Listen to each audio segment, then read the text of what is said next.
എന്തുകൊണ്ട് സൂര്യ കംബാക്ക് അടിക്കുന്നില്ല? Script selection. Rajini പോലത്തെ പടങ്ങൾ എന്തുകൊണ്ട് പിന്നീട് ചെയ്യുന്നില്ല? രജനി പോലുള്ള സിനിമകൾ ചെയ്യാൻ രജനീകാന്ത് ഇല്ലേ? പിന്നെ അതെന്തിനു സൂര്യ ചെയ്യണം? എടാ അതല്ല, സൂര്യൻ മൊട്ടയടിച്ചിട്ട് മറന്നുകൊണ്ട് പടം ഉണ്ടല്ലേ, ഞാൻ മറന്നുപോയി. എടാ അത് ജെമിനി. എന്തുകൊണ്ടാണ് കേരളത്തിൽ 100% സാക്ഷരത കൈവരിക്കാത്തത്? എനിക്കതിനെ പറ്റി വലിയ അഭിപ്രായമൊന്നുമില്ല. അതെന്തോന്ന് മനസ്സിലായില്ലല്ലേ? തോന്നി. എന്ന് നമുക്ക് ആ ടോപ്പിക്ക് വിടാം. ചർച്ചകൾ തുടരട്ടെ. എനിക്കും അറിയില്ല അതിനെ പറ്റി.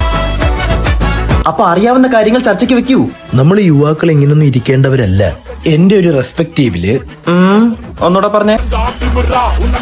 വീക്ഷണത്തില് കേരളത്തിലെ യുവാക്കളെല്ലാം ബിസിനസ് സംഭാരകരാവണം. സംഭാരമല്ല മോര്, എടാ സമ്പർക്കം. ബിസിനസ് സംരംഭകർ.